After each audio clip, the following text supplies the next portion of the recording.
اللهم صل وسلم وبارك على سيدنا محمد أفضل الخلق وعلى آله وصحبه أجمعين. يا صباح الخير والفل والرضا والتفاؤل، صباح كل حاجة حلوة على عيونكم. أنا بدأ اليوم معاكم كده من الأول. إيه تعالوا كده شوفوا يومي هيمشي ازاي. أنا قمت اتوضيت وصليت. طبعا أول حاجة بعملها، أهم حاجة في اليوم طبعا كله، الوضوء والصلاة. ربنا يا رب يديمها علينا نعمة وربنا يثبتنا. فانا قمت اتوضيت وصليت وفوقت كده، وبعدين قلت بقى قبل ما ادخل المطبخ يعني اروق الاوض، عشان انا ما بحبهاش تفضل كده، مع ان اوقات بتشغل غصب عني، يعني بيبقى ورايا حاجات تانية فبضطر ان انا اسيبهم. يعني انا مش هقول لكم ان كل يوم اول ما اصحى بعمل كده، لا، ممكن بعد ما ادخل المطبخ واخلص شغل في المطبخ اطلع اعملهم. بس عامة هم لازم يبقوا معمولين في اول اليوم، في نص اليوم، في اخر اليوم. هم لازم السراير والاوض تتوضب. ده مكان نومنا، يعني الحاجات الاوض ما بتبقاش متبهدله قوي يعني. لان ما فيش حد فينا بيقعد في الاوض، هي للنوم يعني هي اوض نوم، وهي للنوم فقط، عندنا مش بندخل نقعد فيها. يعني كل عادتنا في الصاله.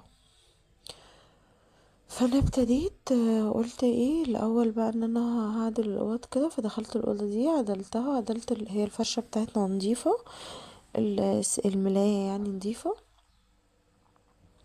مفيش حاجة عليها، عشان هي بس يدوب بننام بس عليها مش اكتر يعني.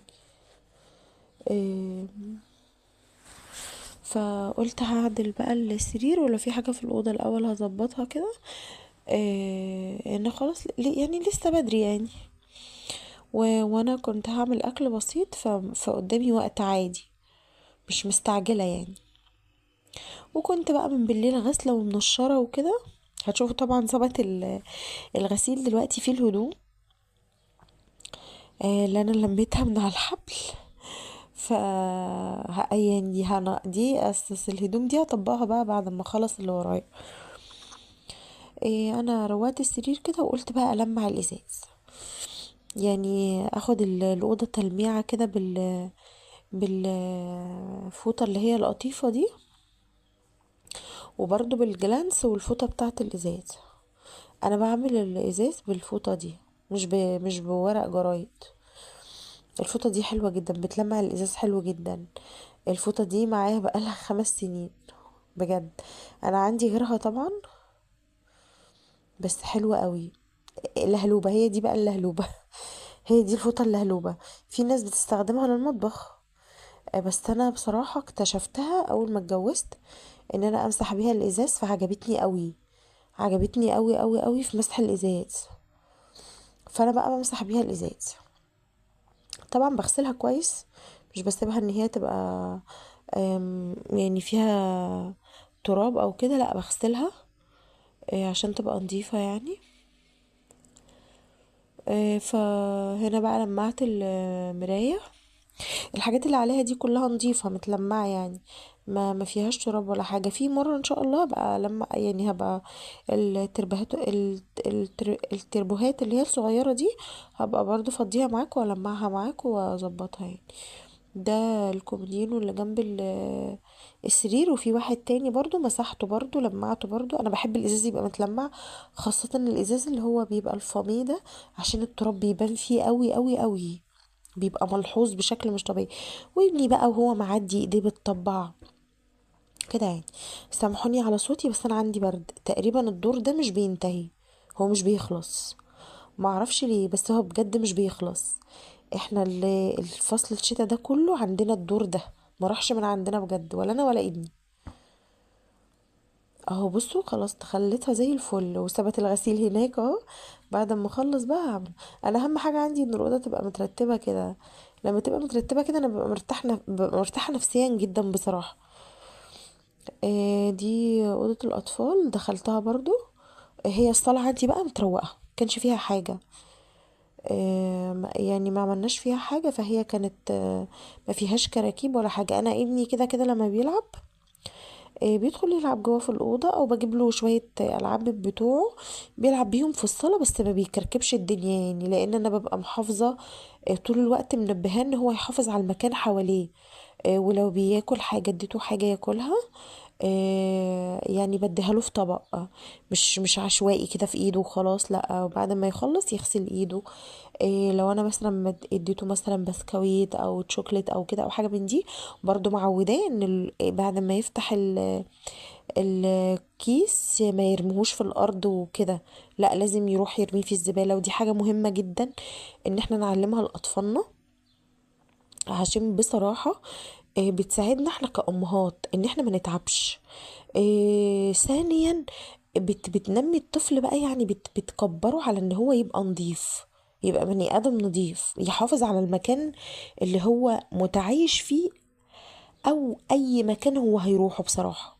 ما يبقاش طفل عشوائي كده، ولما يكبر برضه بيفضل على نفس التعليم ده. فمهم قوي ان احنا ندرب اطفالنا من صغرهم على النظافة سواء بقى النظافة الشخصية او النظافة العامة. وده كمان يعني بيشجع الطفل بقى، يعني بيخلي الطفل عنده القدرة ان هو لما يبدأ يكبر ويستوعب وكده ان هو يساعدك، لما تحتاجين ان هو يساعدك هيساعدك، مش هيبقى بقى كسلي ويرفض وكده، لا، هيساعدك وهيحب المساعدة. فعشان كده الصلاة عندي كانت نظيفة مفيهاش حاجة، هي الأوض بس مكان ما احنا كنا نايمين يعني، احنا لسه يعني صحينا وكده. وقلت ابتدي معاكم اليوم كده، اروق معاكم السراير، وبعدين ادخل المطبخ بقى اشوف هعمل اكل ايه واعمله معاكم برضو، اقضي اليوم معاكم يعني. بتوحشوني وكده. طبعا الناس هتقول ايه التفاؤل اللي هي فيه ده. مثلا يعني الفيديوهات مش بيتفرج عليها كتير وكده، بس انا والله بجد مبسوطة قوي. لو بيتفرج على الفيديوهات بتاعي 30 شخص فانا مبسوطة بيهم. وشكرا ليهم قوي بجد ان هم بيتفرجوا عليا وبيفتحوا الفيديو بتاعي، بجد شكرا. وشكرا قوي قوي قوي على اللي بيعملوا لي كومنتات، بجد شكرا شكرا قوي. اهو انا كنت بقى خلصت الاوضه زي ما انتوا شفتوا كده، خليتها زي الفل. ما عادش فيها حاجه خالص بقى. رتبت السراير ولمعتها برضو بالفوطه اللي هي مش قطيفه. هي مش عارفه بصراحه هي نوعها ايه، بس هي فوطه ناعمه كده، فوطه فرو كده ناعمه. بلمع بيها بقى التراب، اي تراب او كده بلمعه بيها. لمعت بقى يعني فوق الديب فريزر، فوق التلاجة كده. وفاتحه طبعا الشبابيك بقى، يعني انا انا عندي شباكين في الاوضه بتاعت الاطفال دي. شباك آه، فوق عند المرايه اللي انتوا بتشوفوها الصغيره اللي محطوطه على المصليه، وفي شباك ناحيه سرير. فانا دايما بفتح الشباك اللي ناحيه السرير، ومش بفتح الشباك اللي على الشارع ده، بفتح الشباك اللي ناحية السرير ده، وطبعا ده طبيعي يعني. وبرضو شباك الأوضة لازم طبعا بهوي الشقة كل يوم، لأن ده مهم قوي قوي قوي. التهوية مهمة قوي للشقق بجد. بتجدد الطاقة بتاعتنا بصراحة، بتطلع أي طاقة سلبية. مش بتخلي فيه أي ريحة مش لطيفة في البيت. لا لازم بجد ان احنا نجدد هوا بيتنا كل يوم. انا حتى في البرد، يعني في الايام اللي هي بتاعه البرد الجو بيبقى برد جدا، بس انا برضو لازم افتح الشباك واجدد الهوا بتاع البيت. هنا بقى انا كنت خلاص دخلت المطبخ، وقلت بقى اكمل معاكم اليوم. هنا انا كنت هعمل لحمه ببصله بس، وهناكل بعيش، مش بنعمل معاها رز ولا بنعمل معاها حاجه، احنا بنحبها قوي بالعيش. آه، احلى لحمه ببصله بقى ممكن تاكلوها بجد، بجد بألف هنا. للي كل وبألف هنا اللي هيجرب وياكل. انا قطعتها قطع صغيرة كده، احنا مش بنحبها قطع كبيرة، بنحبها قطع صغيرة. ده القطعة دي كمان يعني بتخس كمان مع السوا، بتصغر اكتر كمان، بس احنا بنحبها كده اصلا. هنا كان في حتة دهنة كده جاية مع اللحمة. فانا بصدم اللحمة فيها، بحطها في الحلة، بحط حتة الدهنة دي في الحلة زي ما انتوا شفتوها، وبسيبها بقى براحتها خالص تنزل دهنه كده زي ما انتوا شفتوها عشان اصدم فيها اللحمه، فبتديها طعم حلو قوي بجد. يعني بدل ما احط زبده او سمنه، يعني بدل ما احط اي ايدام من عندي، لا الدهنه دي بتعزز طعمها، بتخلي طعمها تحفه. فانا يا دوب بس حطيت الدهنه وسبتها بقى مع نفسها براحتها خالص لحد ما نزلت السوائل كلها اللي فيها، وخلاص بقى. وقمت جايه صدمه فيها اللحمه زي ما انتوا شفتوا. طبعا هي خدت وقت، الدهنه بتاخد وقت محترم على ما بتنزل السوائل دي اصلا، يعني ممكن تقعد نص ساعه. وما بعليش النار عليها قوي عشان ما تتحرقش وتشيط وتعمل ريحه مش حلوه. لا، ببقى احاول النار تبقى وسط كده، عشان تنزل الدهون اللي فيها براحتها خالص، الدهنة تسيح براحتها خالص، من غير بقى ما تشيط ولا تتحرق.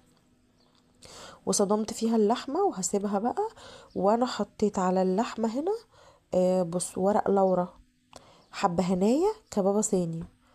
انا بحطهم، بحط دول معاهم بجد، بيخلوا طعمها تحفة.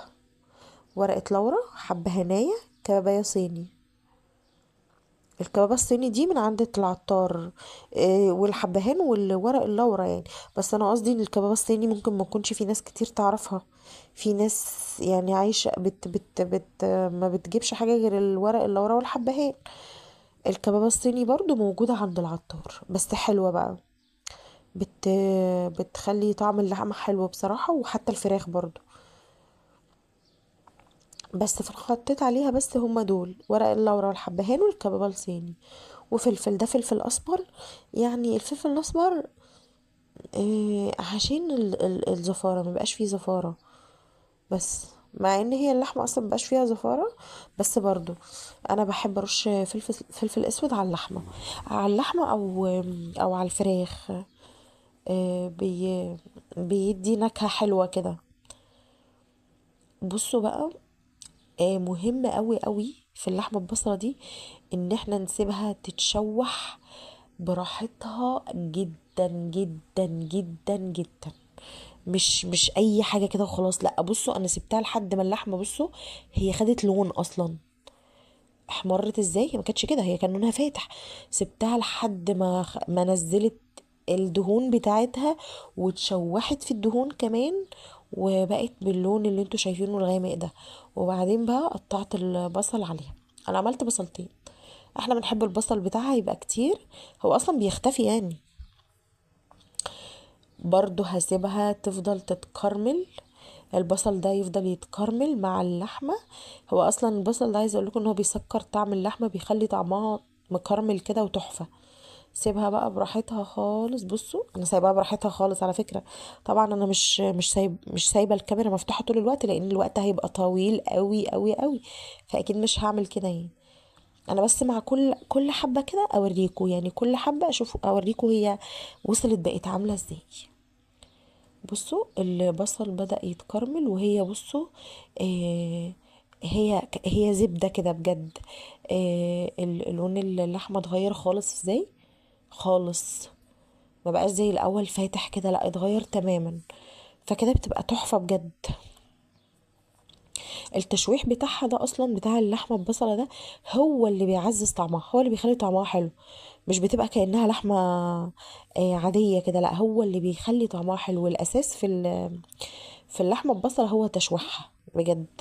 اساس السوا بتاعها هو التشويح بتاعها، ان انت تسيبيها تديها وقتها وحقها جدا في ان انت تشوحيها، عشان كل ما هي بتنزل دهون وكل ما بتتشوح فيها بتعزز طعمها اكتر، وبتخلي طعمها ما شاء الله جميل. خلاص بقى البصل كانت كرمل، وهي كانت خلاص جابت اخر اخر اخر ما عندها. بزودها ميه بقى عشان طبعا تستوي، دي لحمه. انا بالنسبه لي اللحمه ما ينفعش ان انا ما اسويهاش من غير ميه، بس مش ميه ياما بقى، دي مش شوربه يعني. هو يا دوب غطيتها بس كده، والميه دي هتنشف وخلاص تبقى استوت. بس لازم تستوي في ميه بس. انا غلت لها الميه طبعا، عشان انت لو حطيتي عليها ميه ساقعه، اللون اللحمه اللي انا اديته لها ده هتفتح اللحمه بقى، هيبقى لونها مش هيبقى كده، مش هيبقى اللون المكرمل الحلو ده. من الميه الساقعه هتبصي تلاقي اللحمه فتحت، لونها فتح، فمش تبقى حلوه. فلازم، مهم قوي ان انت تغلي لها الميه، سواء لحمه او فراخ. وتحط لها ميه مغليه، يعني لازم حتى لو انتي بتعملي اي نوع من انواع الطبيخ وانتي بتزودي الصلصه لازم برضو تبقى الميه مغليه. عملت بقى معاها طبق الطحينه الصغنون ده، طبق طحينه صغنون خالص. انا كنت كده غاليه الميه اصلا عشان احطها للحمه، فقلت بالمره بقى وانا معاكوا كده عملت بس طبق الطحينه الصغنون ده، شويه ميه وحبه ملح بس كده. اوقات بقى بحط له زبادي، يعني بعمله بزبادي. في طرق تانية للطحينه كتير، يعني دي اسهل واسرع طريقه ممكن تعملي بيها طبق طحينه. لا، في طرق تانية بتبقى حلوه برضو، بتعزز طعم الطحينه وبتخلي طعمها تحفه، بس دي اسهل واسرع طريقه يعني، وبتبقى طعمها حلو قوي برضو.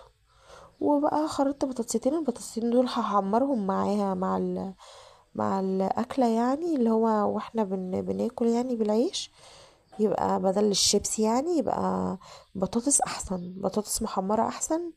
يعني انا كمان ابني بيحبها قوي ومفيده، يعني احسن من الشيبسي بصراحه. فقلت بقى ايه، انا هخرطهم معاكم كده وانا بتكلم معاكم يعني انا عارفه يعني ان انا هبقى بتكلم معاكم في الفيديو. آه ف قلت يعني مش هوقف الفيديو يعني. انا كده مسرعاه، هو انا مش مسرعاه قوي، بس هو اسرع من الطبيعي. آه شكرا طبعا، عايزة اشكر زي ما بشكر كل مرة اي حد بيشوف الفيديو بتاعي وبيفتحه بيتفرج عليه للاخر وبيدعمني. شكرا قوي قوي قوي بجد ليكم، شكرا قوي. بس نفسي اللي يشوف الفيديو بتاعي يعمل لي سبسكرايب. اتمنى ان اي حد يفتح الفيديو بتاعي ويشوفني يعمل لي سبسكرايب، يعمل اشتراك للقناة، ويا ريت لو لايك او كومنت، بجد هيفرق معايا قوي اللايك والكومنت بتاعكم بجد. شكرا قوي قوي على اي حد هيفتح الفيديو بتاعي و... ويدعمني. اه، انا هنا بقى كنت بوريكم المية بتاعتها كانت خلاص نشفت خالص. كان فاضل حاجة بسيطة بقى، دي بقى انا بسيبها ايه. احنا هنا ما كناش اكلنا بقى على طول، يعني كانت خلاص الاكل كان طيب وكده، وانا استنيت حبة يعني.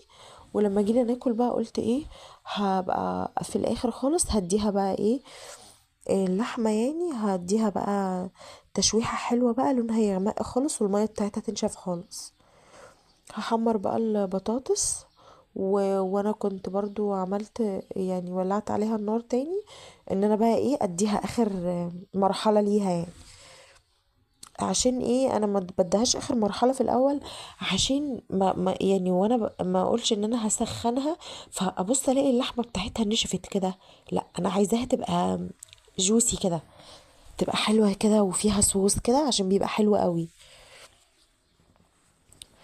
هنا بقى بصوا هحمر البطاطسه مش تاخد اي وقت معايا، و... واللحمه هعلي عليها النار، المية اللي فاضلة فيها حاجة بسيطة قوي هتنشف وتحمرها كده وتخليها جميلة قوي وتفضل جوسي برضو كده وطرية. اهو انا بقول لكم، هو الصوص ده بقى اللي انا بقول لكم عليه. لو انا نشفتها في الاول يعني مش وقت الاكل بتاعنا، لما اجي اسخن طبعا هتبرد، فلما اجي اسخنها هتبصوا تلاقي الصوص ده لا نشف، واللحمة نفسها هتنشف مع السخونية. فانا مش بحب كده بصراحة، لازم اسيب فيها نسبة سوائل كده، اللي هو لما اجي اسخنها تبقى اللحمة تفضل بنفس ال- المستوى بتاعها، بتاع ان هي تبقى طرية كده وجوسي. بس كده. هو ده بقى كان يومي النهاردة، انا ابتديته معاكم اهو. إيه اللي يشوف الفيديو بتاعي إيه ما ينساش يعمل سبسكرايب واشتراك. لا ما ينساش يعمل اشتراك للقناة ويفعل زر الجرس عشان اي فيديو جديد انزله يوصله. واتمنى يعمل لي لايك او كومنت، حتى لو كومنت فيه يعني مش هقول سلبي، مش هقول كومنت سلبي، بس تعديل، يعني لو في حاجة محتاجة اعدلها، لو في فكرة فيديو، اي حاجة، انا هبقى مبسوطة قوي بجد ان في حد شايفني وعايزني ان انا اتقدم او يتفاعل معايا. بجد دي حاجة هتبسطني قوي قوي قوي قوي. وشكرا ليكم كلكم بجد، شكرا لأي حد بيشوف الفيديو بتاعي وبيفتحه وبيتفرج عليه للآخر. انا هنا خلاص بقى، كنا هناكل بقى، كنا هنقعد ناكل. آه هحط بقى الاكل، انا حطيت البطاطس وهحط اللحمه ببصله وخلاص كده، والفيديو بتاعي كده خلاص النهارده. استنوني في فيديو جديد ان شاء الله. السلام عليكم.